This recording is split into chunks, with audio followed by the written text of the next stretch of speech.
Good evening, everybody. I promise I will not upset your stomachs with anything I'm talking about tonight.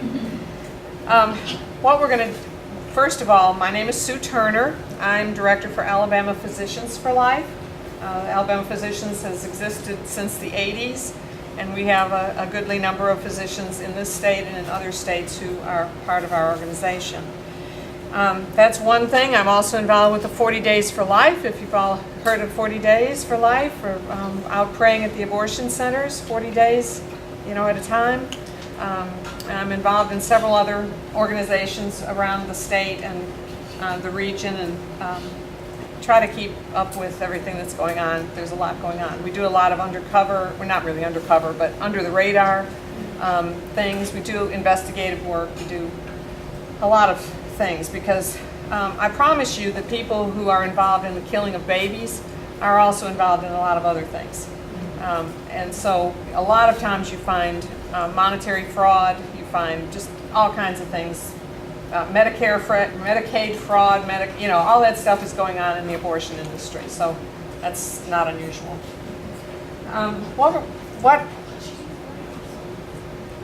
What we were going to talk about this evening is about health related to abortion. And we've heard over the years that, oh, this is wonderful and it's a woman's right, and it frees her up and she'll be relieved of all these problems, and that's really not the situation at all.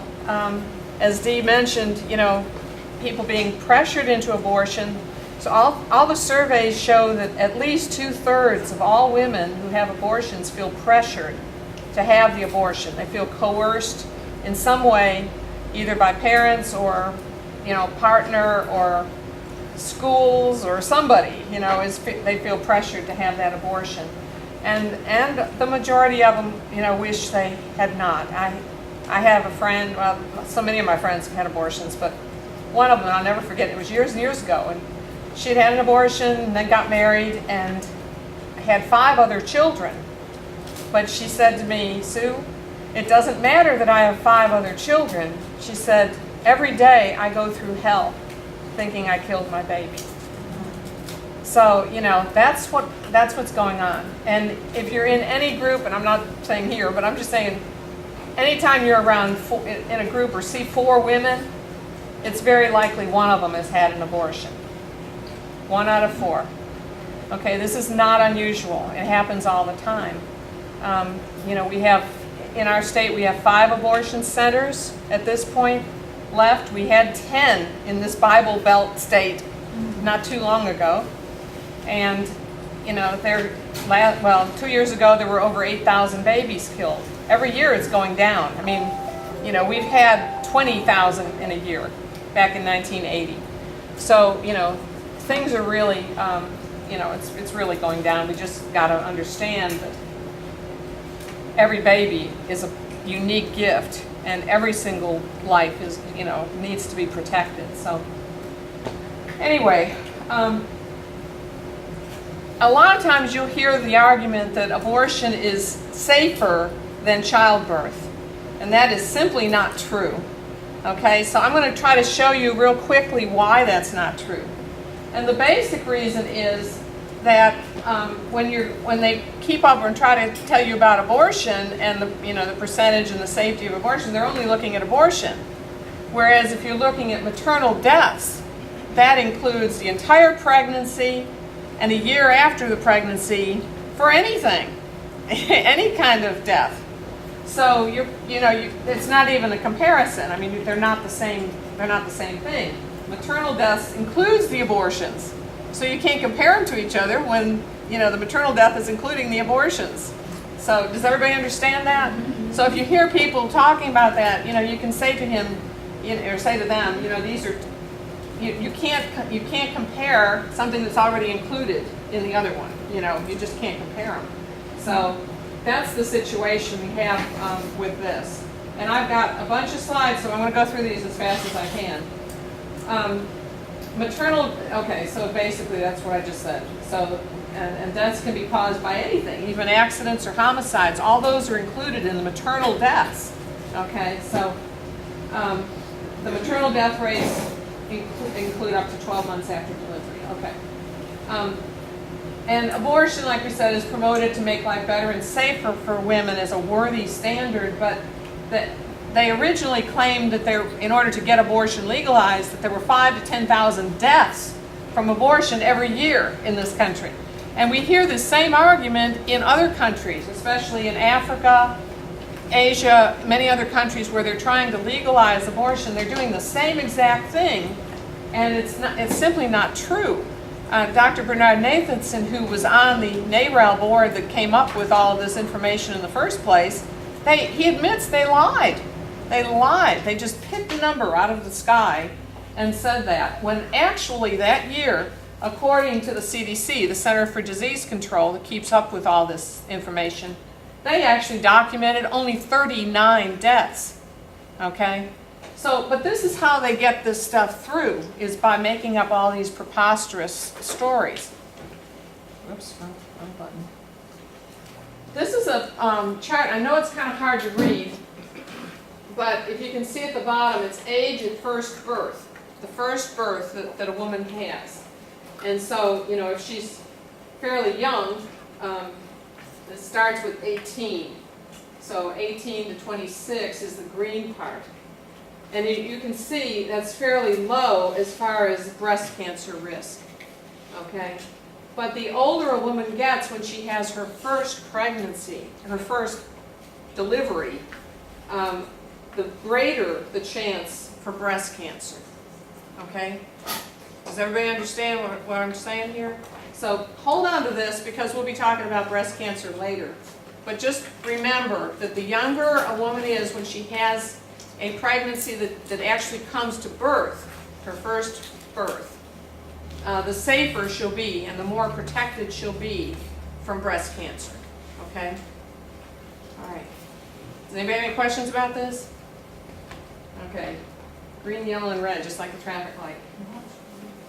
All right. So this is just something, again, just related to that.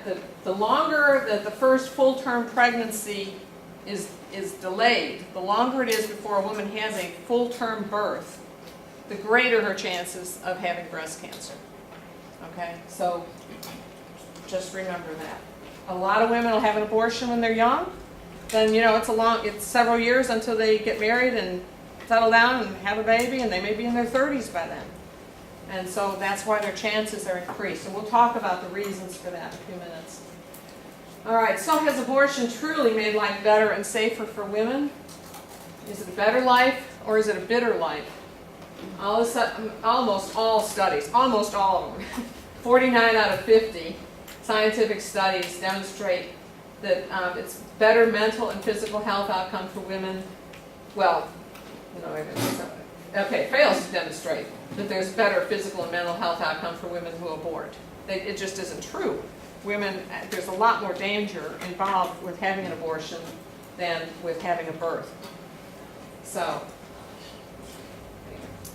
all right, we're going to consider right now two major studies, and these are record-based studies. That means it's not just, asking a woman what she thinks about something. It's actual records in the government, from birth records, death records, everything about people. And these are some, especially like Denmark and Finland, have record-based studies. So all you have to do is follow the records in order to find out. So it's very objective, okay? No subjectivity involved. And what they found is the relation of mortality, a woman's death, in relation to her earlier birth and abortion records. Mika Gisler in 1997 did her first study, and then she did another one later. Basically the same thing, she just expanded it over even more years. And when they did this study, they checked over 9,000 women of reproductive age, 15 to 49 years old, between 1987 and 1994. They have a socialized system, so like I said, they have very accurate records. They identified 281 women who had died in the first year of their last pregnancy, within a year of their last pregnancy. Okay, and what they found was there were actually 54 women who had never been pregnant at all. Okay, and that was what they used as their base, their number one. But 27 women had died giving birth. 48 women had died from a miscarriage, a spontaneous abortion. and 101 women had died after having an elective abortion. I mean, that's pretty dramatic, okay? So what they found was that the death rate of women who had not been pregnant at all, like I said, it was 54 out of 100,000. So they used that as equal to 1. So the data showed in this cohort that the death of women who had given birth was half, because it was only 27. So 27 women had died who had given birth, 54 died who weren't even pregnant. Okay, but more importantly, the women who had undergone abortion were 76% more likely to die in the 12 months following abortion. 76%. Okay, I mean, this is serious. This really is. And that those who aborted, therefore, were 3.5 times more likely to die within the year following abortion. And other studies have shown this lasts for at least 8 years after abortion. This kind of stuff. Okay.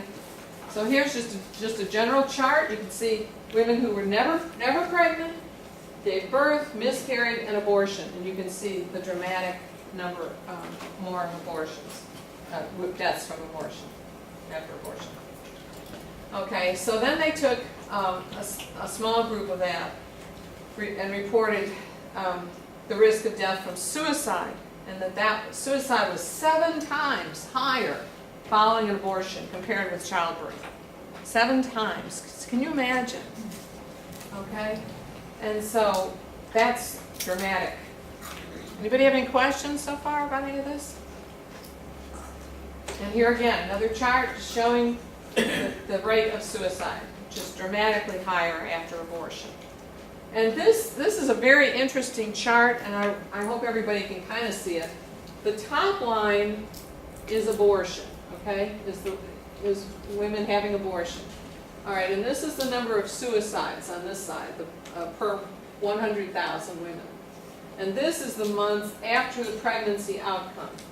So 1 to 2 months after pregnancy, compared to birth, this is how many would have suicides after birth, compared to miscarriage, compared to abortion. Okay? Then after that's the number of women immediately following the abortion. Then, if they don't have suicide, or don't try suicide at that point, and this, also there's the ideation, there's even the thinking about abortion, which is even higher. I mean, thinking about suicide, excuse me. And then it kind of drops down around 5th to the 6th month, when she would have been pregnant. But then as she moves toward the 9th month, you can see that, can you all see that? Dramatically goes up again. The number of women who have or try to commit suicide at the month when the baby would have actually been born is dramatic. And this doesn't go away just after the first year. This goes on and on. I mean, I've had so many women say to me, not necessarily about committing suicide, but say, my baby would have been 9 in November. My baby would have been 12 in January. I mean, that they don't forget. They remember that, and they keep that for the rest of their lives. And it's a terrible, terrible sorrow and grief for them. Any questions? If anybody wants this, if you want this, I can email this whole PowerPoint to anybody if you want it, okay? So other studies, these are some other things that have been shown. I mean, there's so much, it's hard to get it all in tonight, we won't, but at least you'll have some idea of all the stuff that can happen. In another study, it showed that the abortion history quadrupled suicide risk, okay?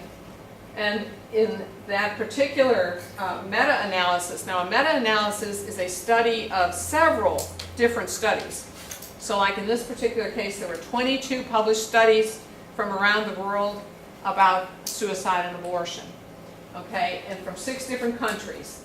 And they looked at over 877,000 people, okay, women, and 163,000 of them had an abortion. So it's a huge database. And when they compared the women who had an unintended pregnancy but went ahead and had the baby, as compared to women who had an unintended pregnancy and aborted, the women who aborted had a 55% increased risk of mental health problems. 55% increased risk. That's pretty dramatic too. So that can include depression, that can include, idealizing suicide. It can increase anxiety disorders, depression, alcohol use and abuse, 110%. Risk of marijuana use and abuse, 220%. We wonder why all of these things are happening. I don't know what it is for meth, but I'm sure it's about, would be on the same level. And suicide behavior is 155%. We have to understand all these things we're seeing in our society in a large way are connected to abortion. They really are. And if we would do away with abortion, if the womb isn't even safe, then what's safe? There's nothing safe. So, if we would do away with that, we wouldn't have so many of these other issues. Again, this is another one, the abortion suicide risk. They've done all kinds of studies showing how much it's related to this, and many of the respondents specifically described abortion as their motivation for suicide, attempting suicide. So it just goes on and on. And in China, I'm sure y'all know, about the one-child policy in China. Mm-hmm. They say they changed it to two-child, but who knows? And we think we've got it bad with 3,500 babies aborted every day in this country, 3,500. In China, it's at least 35,000 babies every day are aborted. Every day. So imagine all those mothers, and they would do them up until the moment of birth. And then, they are ripping them out of women. Women are just going berserk. They're absolutely going berserk over there. So, yes, Dean. I had heard on this one radio program, this guy said that he went into one of the restaurants over in China. And they're eating, yeah. Yeah, they actually eat the soup. Fetuses. They eat the babies. The babies. The fetuses. Right, fetuses. Just like the full sperm. Are you kidding? No. No. I'm sorry. That's just so horrible. It's hard to even say imagine. while you're eating, I'm sorry. Yeah, it's It hurt my heart. and rightfully so. Rightfully so. Mm-hmm. Rightfully so. And cry to the Lord about it. Just weep your eyeballs out to Him that these kinds of things are happening. He wants us to. He wants to know we care. So please feel free to shed as many tears over all of this any day of the week that you want to, because it's happening constantly. So, teens and abortion and suicide, and I'm sorry, I don't mean to sound like I don't care, but if I didn't keep going, I would cry my eyeballs out constantly, because I know so much, and it's just so horribly painful. But teens and abortion and suicide, it's always worse for teenagers, physically and mentally, than it is for older women, okay? So they're generally at a much higher risk for suicide and abortion. Of course, they're at a much higher risk for sexually transmitted diseases. They're at a much higher risk for just about anything because of their body is not fully developed and because their mind is not fully developed. But they found the rate of attempted suicide increased tenfold. Okay, girls who had not aborted had a 0.4% rate of attempted suicide. Girls that had aborted had a 4% rate, so 10 times as much. We wonder what's going on with our kids. Oops.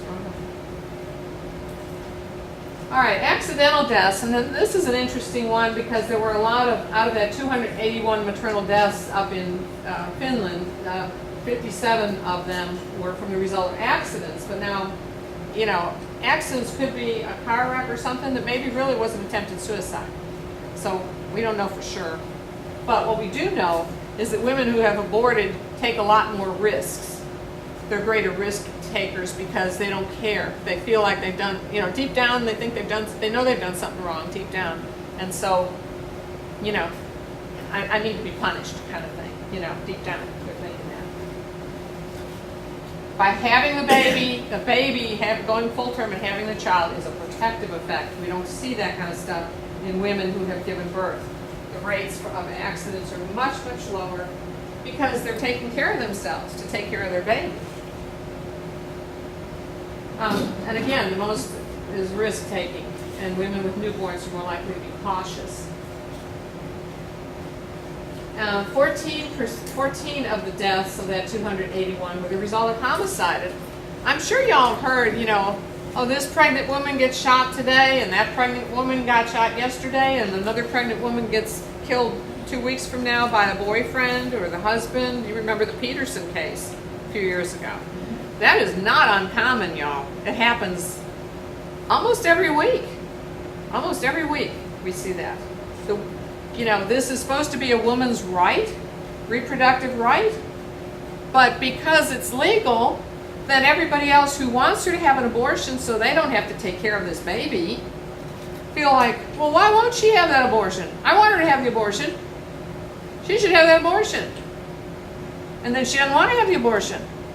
So, well, too bad for her, get rid of her. And they get so angry, and that's what happens. They get angry and they kill her. And obviously they kill the baby too. So anyway, they have a fourfold risk of being murdered compared to women who are not pregnant.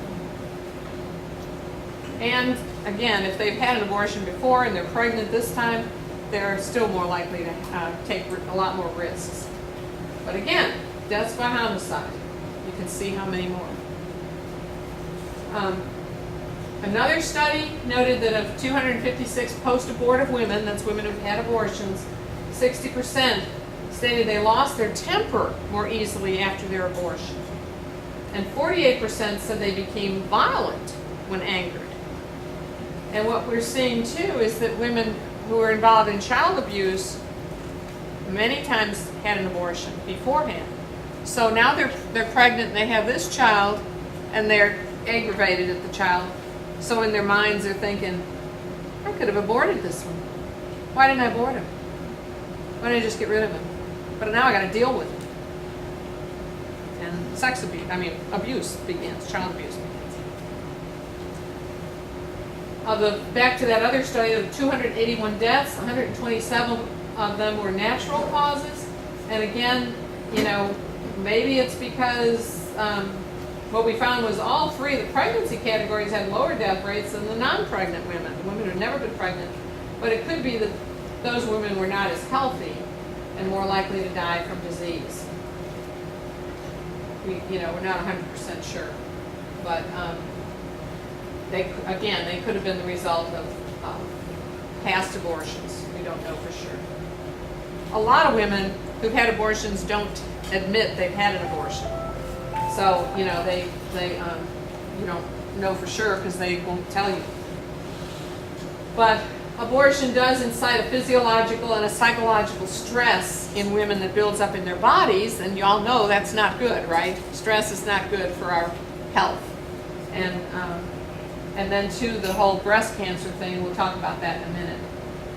But the number of health visits, women who have had abortions are much more likely to show up in the hospital or to show up for psychological care than women who have had their babies. Y'all have any questions? It's sad, isn't it? Just horribly sad. But you can see 80% increase in medical visits, 180% increase in psychological visits after abortion. All right, so again, this study is very impressive because it's all based on records. It's very objective.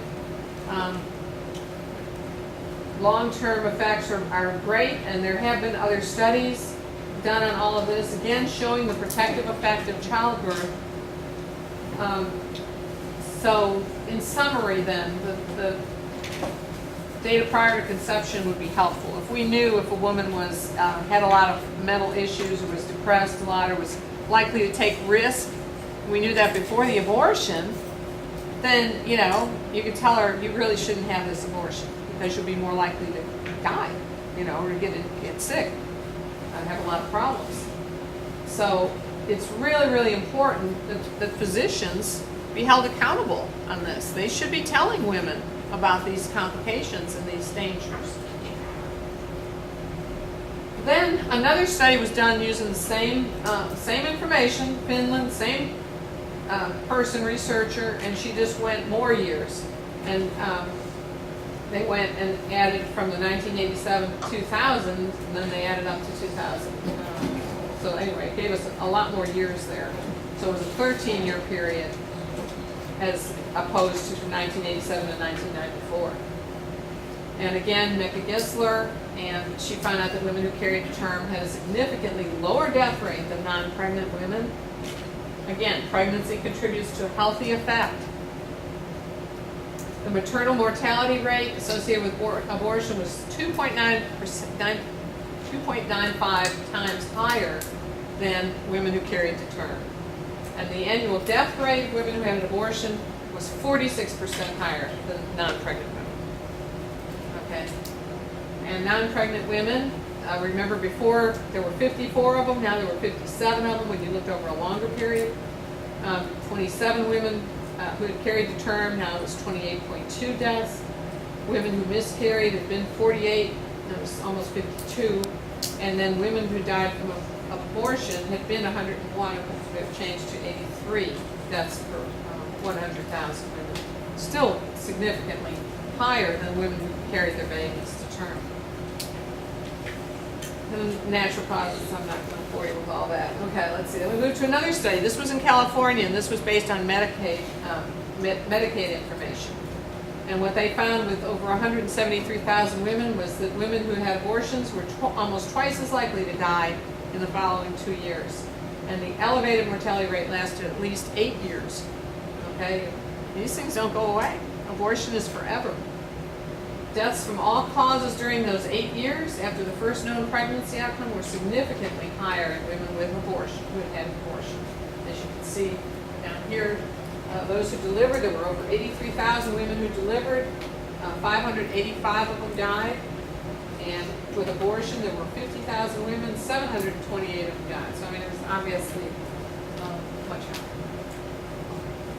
Okay, so women who aborted in that 8-year period had a higher risk of death from all causes, from suicide, from accidents, from natural causes, including AIDS, circulatory disease, and cerebral vascular disease, than women who gave birth. You know? I mean, this isn't just about the reproductive system. It goes all over the place. Prior psychiatric history did not explain the relatively high death rates. The differential in subsequent death rates persists, as we said, for over 8 years. That's just as long as the study was, so I'm sure, you know, they were still looking at it now, they'd still see it. And prior pregnancy outcomes may interact with the most recent outcome to either increase or decrease the relative risk of death. You know, a lot of women these days, y'all, are having 10, 11, 12 abortions. They're using it like birth control. Okay, so you think about that. I mean, not only what it's doing to her body physically, but what it's doing to her mentally. The hardness that's developing in her. All right, the same study along with the stakes study, if you look at comparing the two of them, the low-income women in California have rates of death associated with childbirth and abortion that are all similar to Finland. I mean, women are women. And compared to women giving birth, those undergoing abortion are more likely to die of suicide, accident, homicide, mental disease, and cerebral vascular disease. So, I mean, you know, no matter where you're checking, women having abortion are still having a lot of problems. Another study, a Danish study, checked over 1 million women and basically came up with the same thing, that they were more than 3 times higher mortality rate than women who gave birth. And their rate of risk of death, based on whether they had 1, 2, or 3 abortions, raised from 45% to 114% to 191%, okay, as compared to women with no abortions. So, and decreased mortality, and all it says in reverse, is that birth provides a protective effect, okay, over and over again. All right, and the loss of protection effect is most pronounced in women under 20 years of age who elect to undergo abortion rather than continue their pregnancy. Other things that can happen, we already mentioned child abuse and neglect. if they've had one prior abortion, they had 144% higher risk for child physical abuse. And women who had an abortion are 2.4 times more likely to physically abuse their children. Isn't that sad? Okay. There's been another, okay, then we move into breast cancer. I'm going to try to summarize this real quickly because there's so much out there about the connection between abortion and breast cancer now. I mean, it's just massive. And you'll hear everybody tell you, oh no, the American Cancer Society says there's no connection. Oh no, you know, some other group says there's no connection. Just remember how they used to do with cigarettes? You know? Okay, same kind of thing, except even more is at stake here than there was with cigarettes because this is such a political issue. So basically what happens in a young woman who's never been pregnant before, okay, and this is just a real quick science lesson here. All right, she gets pregnant and all her hormones start working. So what happens is that all these cells in her breasts that have just been sitting there start like going crazy growing, okay, just crazy, because they're trying to get ready for this new baby, you know, so the mama can nurse the baby. So all these cells start growing like crazy. And then all at once, everything gets stopped. The hormones are still all there, everything's going crazy, they're building and growing, and she has an abortion. Okay, so, you know, what happens? The cells and the hormones are still there, you know? And so it takes about 8 years for, if one of those cells happens to be genetically mutated, and you have one cell like that, and it takes it about 8 years to multiply enough to make a little tumor about this big from one cell, okay? And that's what happens. And that's why it averages, you know, about 8 years after this, after an abortion. If this is going to happen, it happens. And the woman gets cancer. Anybody have any questions about that? Do y'all see what I'm talking about? You understand? It's just, you know, you can't just have all that activity going and then suddenly just stop it. Something's got to keep going. Since you gave that scenario, because I kept thinking, what's the connection? But I see what you're saying. Wow. Once you understand that, it all makes so much sense, you know. So that's the whole issue, and we are seeing it over and over and over. Statistically significant studies, dozens and dozens of them. So, okay, so that's basically what we just said. And there are other causes. I mean, we're not saying that, you know, that if a woman has breast cancer, oh, you had an abortion. I mean, you know, you can't say that at all. But because, I mean, 10% of them maybe, you know, genetics, cumulative estrogen, and that's where the birth control pills, you know, women who are on birth control pills for a long time, all that extra estrogen, because estrogen is a cancer causer. I mean, you know, the artificial estrogens are cancer causing. So what is made out of? What now? What is it made out of? The artificial estrogens? I'm not exactly sure what Pregnant horse I've heard Yeah. horse urine is what I had heard. well, and that, yeah, okay, I yes. thought it was pregnant horse pee, not urine. I mean, poop. Feces? Yeah. I'm not sure. Well, I don't know about that. studied it, but Yeah, it is. yeah. Urine and stuff like that. You know, it's just, if you have too much estrogen in your system over a long period of time, and the pill, you know, when they, off on that tangent a minute, but you know, when they first came out with the pill, it was such a high estrogen level, everybody was getting blood clots and, you know, have strokes and all kinds of things. And so they've lowered and lowered and lowered and lowered. And what happens now is that women still ovulate, but because she's on this level estrogen, then the progesterone doesn't know to kick in, and so she actually aborts any baby that's, you know, present there. She'll have her regular period, and, you know, so that's another whole story.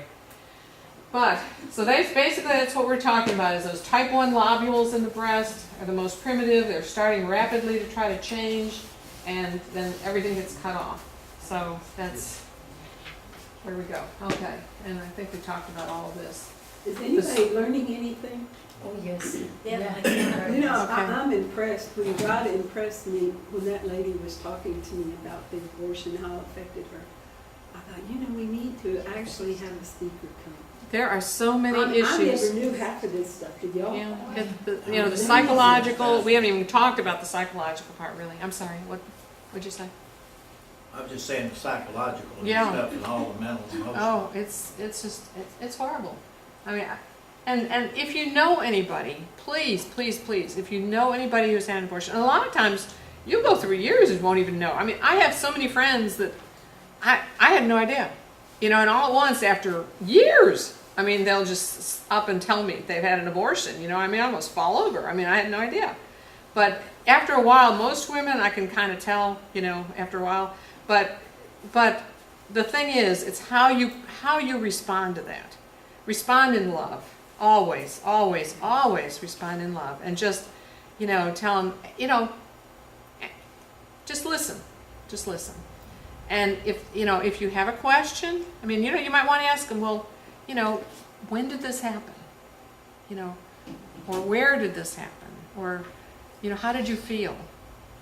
Or, I mean, just if they want to talk. Maybe they don't want to talk. But if they want to, and they keep talking, then let them talk. Because they've probably never told anybody before. And you're the only one they've ever felt comfortable to open up to. I mean, we've had women in their 80s come out and say they've had an abortion. I mean, can you imagine keeping that for 60 some odd years, probably 60 or 70 years? I mean, it's they need somebody, and then please know you can call the pregnancy center. First Source for Women. Right now it's out in Hanceville, but it's getting ready to move. Hopefully, please God, we'll find this someplace. It's going to move to Coleman, but we're also having a mobile medical unit. Get next Friday, y'all. And it'll go all over the county providing pregnancy tests and ultrasounds and help for women all over this county. But if you're up north, if you're in Huntsville, you've got Choose Life up there. You've got, I can't remember what the one in Decatur is called, but there's one in Decatur. So, and they're all over the place. So just, go online, Google for pregnancy centers, or, go look in your phone book, usually under abortion alternatives. They're there. But they're out there, and almost all of them have abortion recovery programs.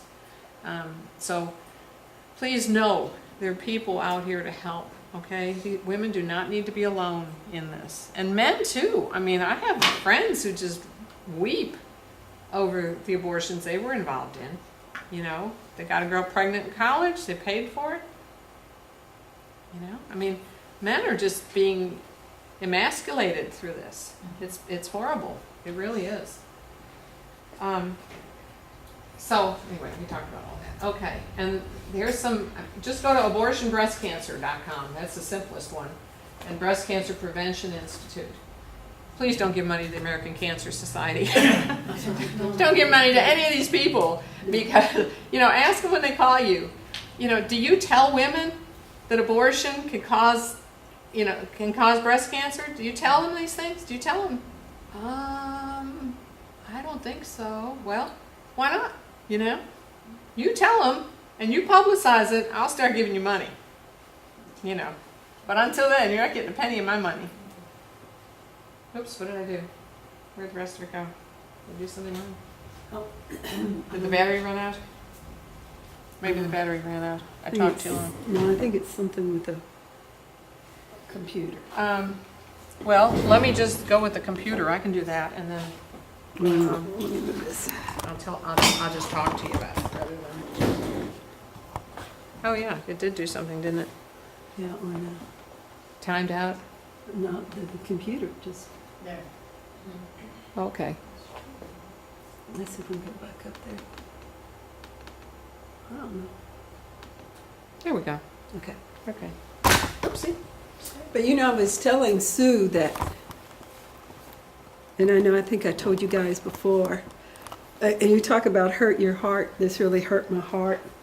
When I was at UAH one day and I was going down to the main building, there's this big RV pulls up and the word Trojan all over it. They were giving away condoms. They make people think, well, all you got to do is a condom. No. Yeah. Yeah. Did y'all hear were you watching I think it was the Alabama game Saturday? Did you hear all the condom ads? Oh my my gosh, I couldn't believe it. They were all over the radio. What'd you say? The Trojan condom ads, condoms. Oh, it's on Alabama. Yeah, I couldn't believe it. This is just pathetic. And that's another whole issue. I mean, they don't, that's so useless. You know, the abortion industry knows that the pill and condoms and all this stuff don't work. I mean, they've done studies. They've gone into abortion centers, and this is the Guttmacher Institute, which is the big Planned Parenthood, research arm, or used to be. But they've gone into abortion centers, and they've interviewed the women who were there for abortions. In one study, 54% of the women who were there for abortions got pregnant the month they were on birth control. A few years later, they did another study. It was 56%. So let's add that together. And, the average, 55% of the women going in for abortions were on birth control the month they got pregnant. They know that. They've always known that. But they had to get women on birth control to make sure they were getting pregnant so it could feed the abortion industry. They're not dumb. And of course, the teenagers are a whole lot worse than adults. So, Yes, ma'am. when it comes to good markers, that you should always have reservations in believing what they say. But Oh no, I know that. They're the abortion. Yeah, but that's what I'm saying. That's they say sometimes 1 year and year. The rate of abortion last year is getting over and over and over. Don't believe that. It's for a reason. Oh, I know. Yeah, they collect the information they want. I understand It just, as that. you say, they just But get it this from- survey was done years ago, and it used to be in the CDC reports, but they don't even put it in anymore because they don't want anybody to know it now. I mean, it was it was way hidden in the writing, Yeah. but now they've completely taken it out. But that's what they found. I mean, and that's what we need to understand. Okay, so in the last few months, I've heard on TV and different organizations that the abortion rate is coming down. Are you saying that's not true and that's just a lie? Yeah. Well, Always. it's the thing is, yeah. Go ahead. It is coming down, but I don't know if you're going to get to this on yours, but I've everything that you're talking about, I've been reading and studying on this, Good. and I don't know if you're going to mention this or not. They're doing studies on abortion clinic workers and the kind of what's going on with it. It's all about money, obviously. Everything's always about money. Yeah. Abortion's about money. There's a clinic in Alabama, South Alabama, right now, you can look it up, that actually have women who sit behind a desk with a phone, and they call pregnant girls and try to get them to have abortion. They're a sales pitch to get girls to have abortions. Oh, that's terrible. This is for real. This is the sad thing. People don't know this is going on. This is in Alabama, our own state. Are you talking about Planned Parenthood Mobile? Huh? Are you talking about I Planned have to look Parenthood? it up again. It's been a while since I've read Yeah, about look it up but- and let me know because But I that's can the only pull one it we up know again. of. Now that's the only legal one. That's the Yeah, only but- licensed one. But they're calling teenage girls or young women or anyone who's pregnant who are on the Makes fence sense. whether or not, and they're convincing them. They're telling them, well, if you have this baby, it's going to cost $8,000 just to start. It's going to cost this. It's going to cost that. It's going to cost this. The average child costs. If you get an abortion, you can get it under your insurance will cover it. We can put you on a payment plan. You can have the father of the child pay for it. You can take them to court and have him pay for it.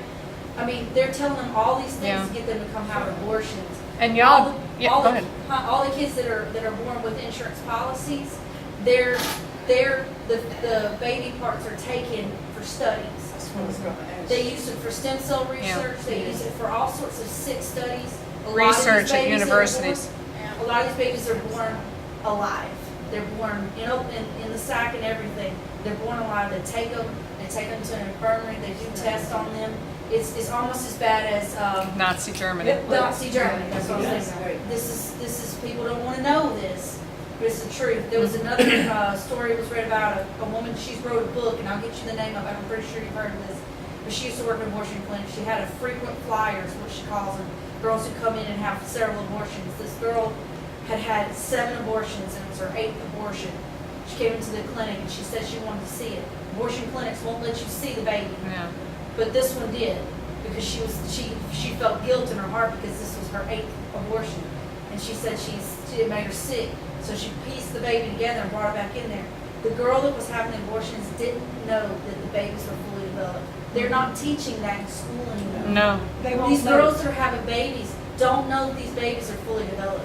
After, what is it, 8 weeks. 8 weeks, they have Everything's there by everything- 12 weeks, everything's everything's done. functional. They don't know, and it's really sad because most of these are very low income areas, the low income bad schools that don't teach the kids anything. But these girls they were that ignorant that they didn't know that the baby had already developed. She had 8 of them. She ended up killing herself because she had no clue. She thought it was just a blob. She thought she got pregnant and they just pulled a little blob out. It's just not really a baby, and that's what they're teaching. And they're telling people these girls don't know that right. there's fully developed children inside of them. That's why I thank God every time I see a billboard that when I go by and it has a picture of a fetus and it says fully, heartbeat at 8. What is it? 8 8 weeks. 8 weeks. Well, 6 No, weeks 8 actually. Actually, yeah. I think it was like Yeah. a heartbeat in 8 days, is it not? No, Or 21 say days. 21 days. Yeah. 21 days. But Yeah. yeah, Yeah. I'll get you the links for that woman. She wrote a book. She worked at an abortion clinic. She wrote all these horror talking about stories. Carol Everett, Blood Money. Blood Money, is that the one you're talking about? Hold on 1 second. I'll tell you. Or Abby Johnson with Unplanned. I mean, there've been a lot of them have written books about it because it's just. Those were converts. But yeah, and all that is. Abby Johnson. Yeah, Abby. Abby Johnson. She was a director of one of the abortion centers in Texas. And actually, that was the first 40 Days for Life campaign. So if y'all have never heard of 40 Days for Life, look it up. It's 40daysforlife.com. And 40 Days for Life, there are 3 things. They ask you to pray and fast. And I'm not talking about bread and water for 40 days, but give up a Coke or give up something you like or give up a TV show or something. And then, or be out at the abortion center praying. Just praying. You don't have to do anything. Just stand out there on the sidewalk and pray. You'd be surprised. People save babies that way. And then the third way is outreach, just telling other people about this, just like you're doing. I mean, I'm sure you talk to everybody you see and talk to them about it because, people just don't know. But I also want to add to that Planned Parenthood, I'm sure y'all know about Planned Parenthood, has 76% of their abortion centers are in low-income Black and Hispanic neighborhoods. Okay, they know exactly what they're doing. I mean, this is genocide. And we've been saying that for years and years and years, and nobody will listen to us. But there's a documentary called Ma'afa 21. Now, that's hugely good. And Ma'afa 21 explains how when slavery ended, abortion started.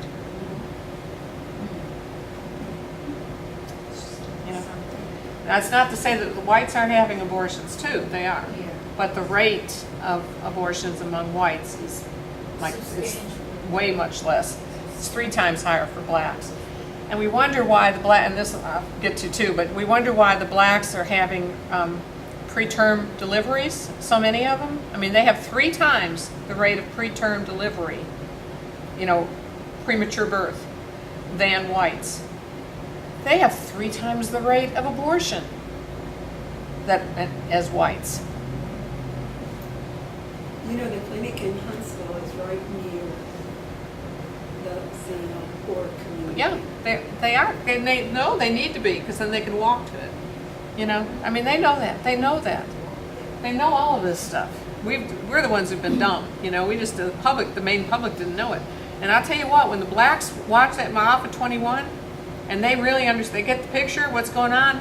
I mean, there's a groundswell taking place, y'all, among the black community in this country. So pray for that. Pray for that they will see that. Because they're the ones this is all about. I mean, they're the ones whose babies are being sold in pieces, and for the majority of them. And so we really need to pray for the blacks to wake up. There's another also caveat about this immigration thing. With these people coming legal or illegal, have been in one, it came from New York City. And this is so prevalent, and what you're talking about. Yeah, This, with the and rate abortions. of bipolar women. Every now and then, you meet a woman and say, oh, I'm bipolar. I'm bipolar. This is it. Abortion. It could be. And this immigration I heard thing, that. they're impacting women. Yeah. And we have met some women right in the South. They say, oh, I just came, I had an abortion. Oh, yeah, they think it's nothing. Yeah. You know, it's free abortion. Yeah. And they were told that, you know, you'll get your abortion and you can have your job. And Mhm. you'll have a I know, nice that's good what they're dream, told. You know, the American dream, you can have your car, you know. And so you have to leave your child. You can have your child when you are, you know, Yeah. this Yeah. age.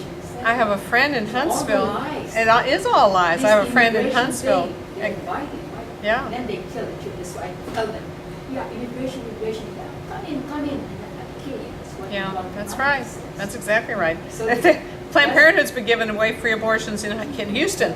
You know, the poor kid makes it through the hurricane and then it gets killed by an abortion. You know, but there's a friend of mine in Huntsville and she's got 2 kids and she had nothing. And she has struggled and struggled and struggled and she's just about to graduate from college, have a really good job. And she said, you know, I'm the poster child.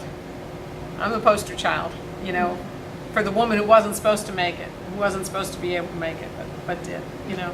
So, and there are a lot of them out there. We probably all know people like that. You know, they struggle and struggle, but they did it, you know, they made it. And they got their dream. It's not easy, but going the easy route isn't usually the best route.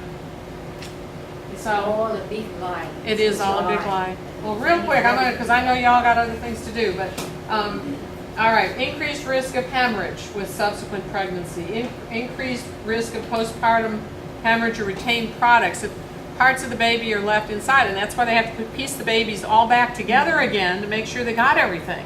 Because if they don't piece them together after the abortion to make sure they got 2 arms and 2 legs and a torso and a head, then there's pieces left inside and they'll get infected, and then the woman gets infection, low grade, usually she doesn't even realize it, and then that's when you get scarring in the fallopian tubes, so that then the next time she gets pregnant, she'll have an ectopic pregnancy, okay, which is, I can't even think of the simple way to say it. What's ectopic pregnancy? Tubal pregnancy. Tubal pregnancy. The baby gets stuck in the tube.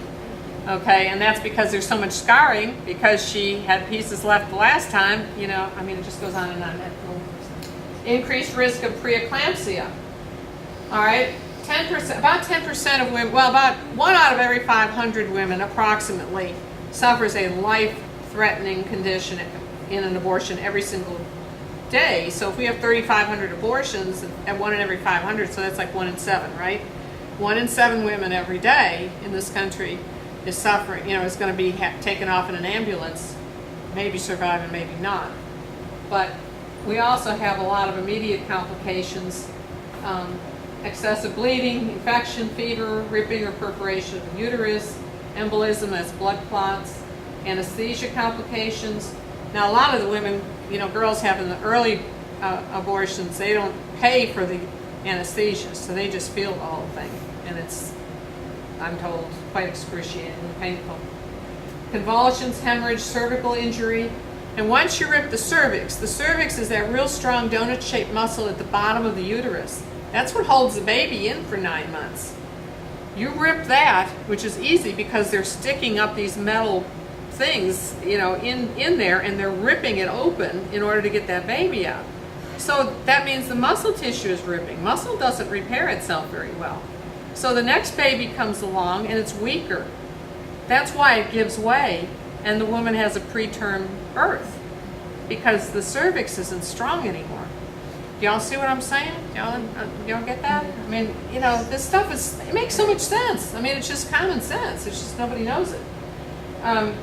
Okay, endotoxic shock, vomiting, chronic abdominal pain, RH sensitization. I'm sure you know about the RH positive and RH negative for babies. They usually don't give them what they're supposed to give them, the Rogaine. And so then the next time she has the baby and it happens to be positive and she's negative, then, you know, it's going to die. Gastrointestinal disturbances, there's all kinds of problems. And once you damage that cervix and once you damage the uterus, you're going to have problems with future delivery. And any of these problems can cause to preterm delivery. What happens if these babies are born preterm, they're born too early, their systems are not completely developed. You know, all their nervous system and all their lungs, they're not completely developed. And what happens is we see cerebral palsy, We're seeing autism as probably connected to preterm delivery. All these things. I mean, so all these future babies, you know, the woman's told, oh, it's okay, go ahead and abort this one, you can have another one later, you know. You're going to have all these, she's very good chances she'll have so many problems with these next children. You see all these autistic kids, you see all these little ones having all kinds of problems, you know. I'm not saying they're all connected to abortion, but they're probably connected, a lot of these are connected, you know, by having those kind of complications. Very preterm and preterm birth can cause so many issues, all these different complications. And when the premature rupturing of the membranes leads to preterm delivery. And you know, some people may think, oh well, if we have a chemical abortion instead of a surgical abortion, it's going to be so much better, you know. Well, you may not have the risk of the preterm risk, but there's still very high risk with chemical abortion of infection. Okay, and that can also boost birth defects. Chemical abortion, I've never heard of that. That's the newest thing, the abortion pill. You ever heard of the abortion pill? The morning after pill? Is that what you Well, morning after pill is a little different, although that's mainly abortive as well. But the abortion pill is the one that a woman actually takes specifically to have an abortion. Okay, so now you can go to the abortion center and have your choice. Okay, you can have a surgical abortion or you can have a chemical abortion. And everybody wants you to do the chemical because it's a whole lot easier. You know, they don't have to get bloody and messy and, you know, it's not so messy. And you go home and deliver your baby and they don't have to deal with it. You know, so yeah, it's, but we're seeing more women going to the hospital for infection after chemical abortion than we are for surgical abortions. Okay, so it's definitely not the simple, and they also know, you know, this is so amazing. They have changed the date. You were supposed to not do this past 7 weeks of conception, of after conception. Okay, because the longer you wait, the less it's going to work, quote unquote, and the baby's still going to be there. So they knew that, so they got the FDA to change the date to 9 weeks instead of 7 weeks. So that those 2 extra weeks, there are going to be a lot more women who aren't going to abort, and the baby's still going to be there. So then what do they have to do? They have to buy a second abortion. They have to pay twice to kill their baby.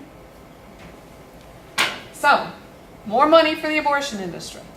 It's just unbelievable. It just goes on and on. I mean, there's no end to this. You know, you think you've heard the word, you know, you think you've heard it all, and it just gets worse. It just gets worse. And also I wonder, this incidence of opioid, dependency, opioids. Yeah, oh yeah, the Men opioids and with the women. babies, it's just horrible.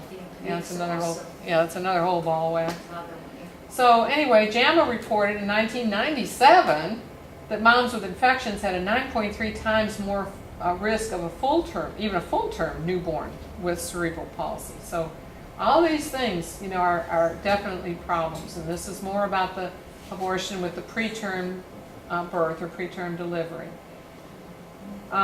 Again, down at the bottom where it's talking about the surgical induced abortions render the preterm birth risk via fire, which would be infection, or ice, incompetent cervix. Drug-induced abortions may deliver birth defects because of the infection more, but still just as much, as many dangers. Again, risk of preterm delivery. And note that middle part, the average hospital charge from delivery to discharge for a premature birth, and this was years ago, this was 1999, was $58,000 compared to $4,300 for a full-term birth. Imagine what that is now, y'all, okay? And so the increased risk of neonatal death, newborn death, and handicapped newborns in subsequent pregnancies after abortion because of all these complications. The risk of placenta previa can increase. The risk of uterine adenomyosis, which is, I don't even know if we talked about it. Anyway, all these different things. Ectopic pregnancy, you mentioned that, it increases. Well, oh, there we go. Okay, infertility. You know, the more that a woman has abortions, the greater her risk of infertility. This one study in England, 620% increase in infertility after abortion. 3 studies connecting it to autism. Autoimmune disease. Now, I don't know if you've ever heard of microchimerism. Have you all heard of that? Or chimerism, depending on who's pronouncing it. Microchimerism. Probably different ways to pronounce it. But what happens is that cells of the baby after the abortion can get left in the woman. And that can actually, we're not sure all the ins and outs of that, but it's looking like it can actually lead to certain autoimmune diseases in the woman later, years later. Substance abuse, 5-fold increase of alcohol and drug abuse. Much more likely to smoke cigarettes. Again, I'm not saying that everybody that smokes cigarettes or drinks alcohol has had an abortion, but the chances are much increased. A study, a meta-analysis, and again, that's many studies that they've compared together just this year in the Netherlands, that women with a prior preterm delivery had a 62% higher relative risk of stroke. So, all these different things, just like we talked about the vascular diseases. Psychiatric admissions, this was back to that Medi-Cal study, increased. And look at the bottom, the marijuana use, 929%, illicit drugs, 460%, alcohol, 122%. So, in summary, finally, pregnancy offers women a protective effect. And we got to remember that. The positive of pregnancy is really protecting women. And we've, here we've been told all these years, it's a disease, right? Basically, that's what they're telling women is pregnancy's a disease. You don't want to have to be pregnant. That's a terrible, terrible thing. But it's really not. It's very protective. An abortion can remove that protective effect. And women deserve to be told these things. Anything else, if there's one study, oh my gosh, it's all over the place, right? They're told, they have to sign a paper that they knew this and everything else. Nobody's telling them about these complications of abortion. And just like you said, you both said, women don't know. And they don't know this is really a baby. It seems like, it should be there. You can't just get pregnant and 9 months later develop this fully formed baby. Where did it come from? What's it been doing all this time if it was just a blob, obviously it's been developing, but they don't want to know it because they want the easy way out, and so they don't know, but they need to know it. And the state is supposed to provide a booklet, which they do have, and we nickname it the Blue Book. And every woman has to wait 48 hours, y'all know that, before she can have an abortion? In our state, there's a 48-hour waiting period. So they have to go to the abortion center and get their information, pay their money now. They have to pay up front, okay? And they don't give it back to them if they don't have the abortion. So it's a real incentive for women to go ahead and have the abortion, okay? But they do all of that, they pay for it, whether they get the ultrasound that day or 48 hours later, it depends on the abortion center. But anyway, and then they give them this Blue Book from the state. And in this Blue Book, there are beautiful pictures of the development of the baby, and how it develops, all the prenatal, all of those stages along the way. But, most of them probably don't even open it. They probably throw it in the garbage can. But anyway. So here's some other links. I would mention to you abortionbreastcancer.com. There's After Abortion. Again, there's the BCP, the Breast Cancer Prevention Institute. And APLOG is the American Association of Pro-Life OBGYNs. It's a wonderful, wonderful site. They are just a super good group.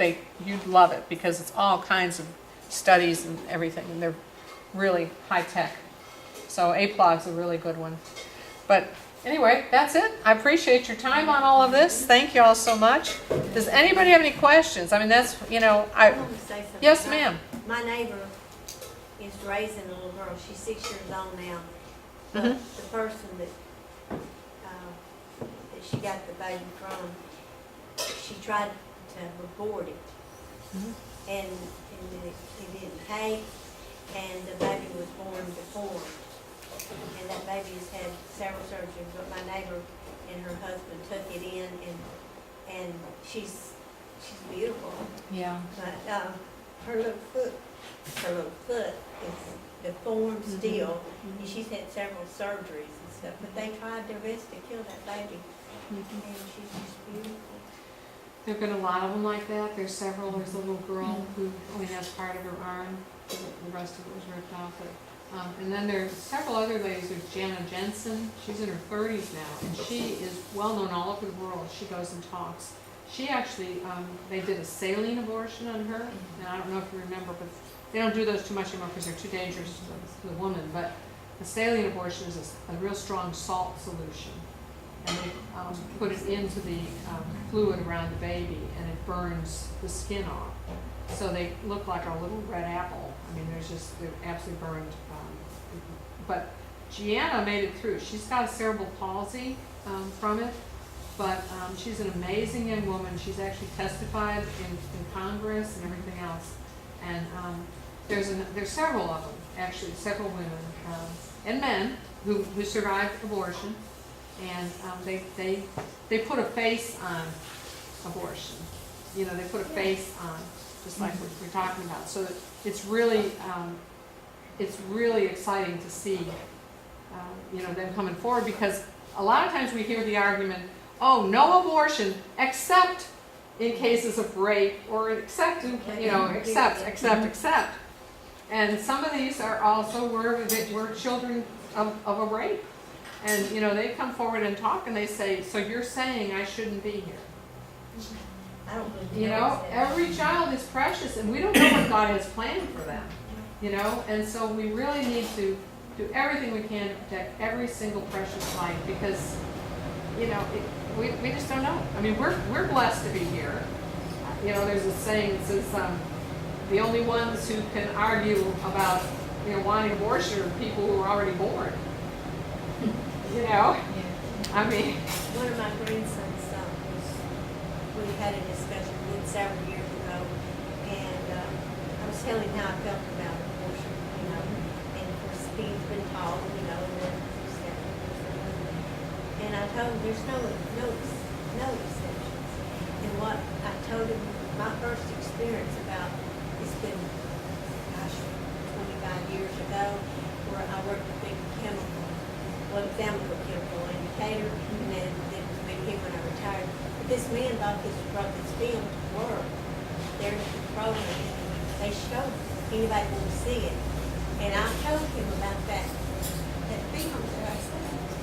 And it showed the fetus and this doctor trying to abort him. And it sensed danger, and he tried to get away from it. And then finally he got hold an arm or a leg or one, and pulled it off, and it was just an anguish.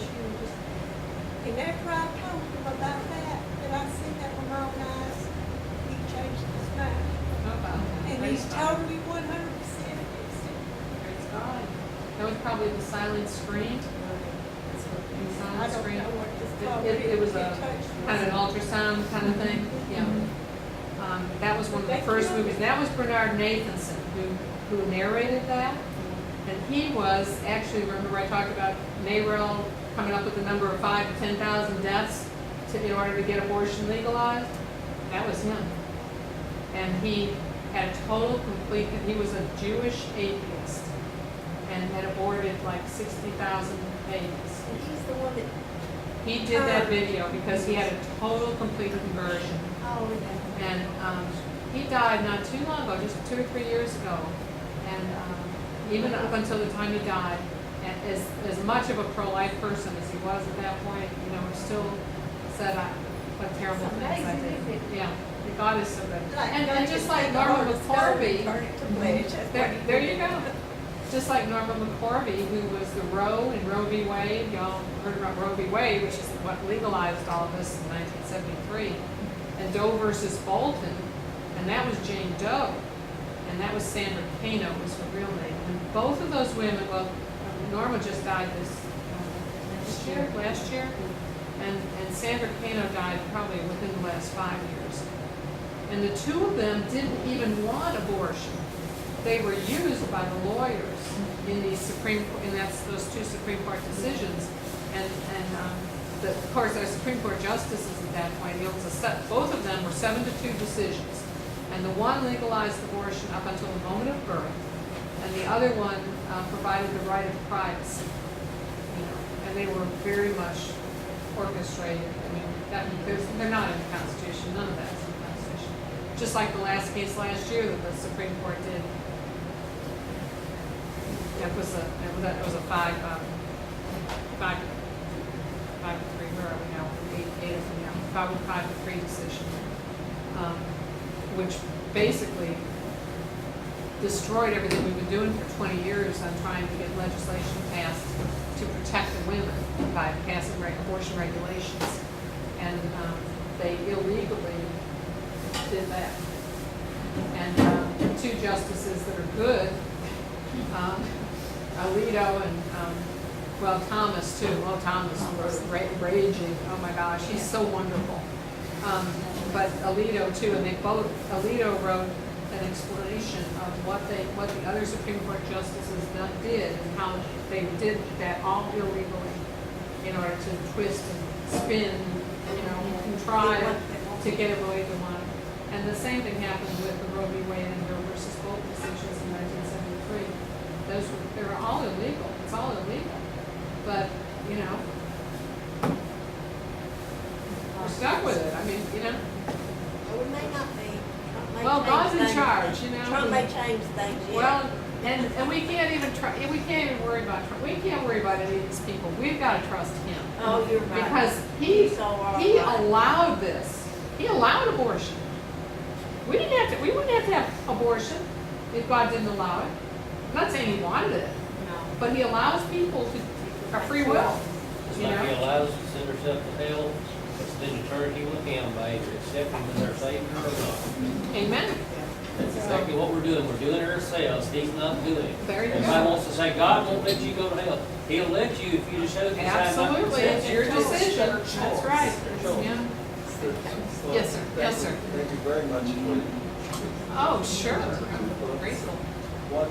We're from New York, and it's notorious in abortions. I am too. I'm from New York. Alabama, we consider a pro-life state, basically. Are Yeah. talks like this allowed or happen in schools? High school? Does what happen in schools? Talks like yours, are they? Well, permitted, or are they- that depends. Generally, no. But I will say, several years ago, back in the late 90s, all the states got money from the federal government called abstinence education. It was an abstinence education grant. And I was on the state committee for distributing that money. And one of the grants was down in the area where I lived at that time, which was South Alabama. And so we actually had a grant down there for abstinence education training. And the state has an abstinence education law. If anything is taught, any kind of sex education is taught, it has to follow that abstinence education bill or law, which has 8 points, which are absolutely fantastic. It's a really good bill. Now, there's some Democrats trying to destroy it every year, but hopefully we can keep us out. Anyway, we got into public schools, really not that much trouble. And really, the kids were fantastic. The kids wanted to hear it. I would teach, we usually separated the genders, and I would teach the girls, and at the end of the week, they'd come and all give me a big hug. It was like, thank you, I don't have to do this, I'm so grateful. And the guys, the very last class I taught of guys, and this is middle school, it was a really rough school. And we were sitting there, we just finished, the last day, we're waiting for the bell to ring, and this one little boy raises his hand, and all the other boys look at him. Middle school, they've got big boys and little boys, and all kinds of, and they all looked at him, and he raised his hand, he said, Ms. Turner, how do we start an abstinence club in our school? And I just went, okay, and told him who to contact, how to do it. And you know what? Every one of those boys, when he asked the question, we're all looking at him, and when he finished, they all looked at me. Nobody laughed, I mean, they had all talked about this. So, I mean, kids want to know. They just didn't have the nerve to speak up. You know, and They did. years ago, before, when they were teaching, when Planned Parenthood was getting into schools, and if you hear of, we need to let the state know because they're supposed to be enforcing this. But anyway, I heard about, I had talked to one of the pregnancy centers that was going in and doing abstinence presentations, and they had gone into this one school, and it was a black school in Birmingham, and they had taught, you know, they'd given an abstinence presentation. Well, Planned Parenthood pitched a fit, so they got in to do a presentation. And we were told by the teachers that when that was over, the kids left that room in droves. It was an assembly, I guess. They left in droves, went to the restrooms, and they all washed their hands. They all washed their hands. It was like they knew how dirty what they had just heard was, and that was it was subconscious. But that was, they knew there was something dirty and they had to wash their hands. Isn't that crazy? So, I mean, kids want to know. Please, y'all, if you can't talk, if you don't have kids to talk to, if you don't have anybody, pray every single day for purity. Pray for purity. Pray that they will yearn for purity. Because that's all we can do for them. And I'll tell you, it makes a difference. It really does. So just pray for purity. When you're driving, pray for purity. You know, because God is purity itself. And that's what He wants. I've talked to so many people. When I went to college, I was in college for 5 years Mhm. just because of what I was, just didn't know what I was going for. But Mhm. I've talked to so many. I had one girl, you know, I befriended her, and we were in a history class together. And she just loved me. She thought it was the coolest thing. So she invited me over to her house because I like old antebellum homes. She lived in antebellum homes. So I went to go visit her house. And we're sitting in her we're sitting in her bedroom. We were just talking, and she had this little book. And you know, she was going through it. And I said, you know, we were just talking, and she picked it up and she put it somewhere, and I saw something on the front of it, and it said, it was like my regrets or my mistakes or something like that.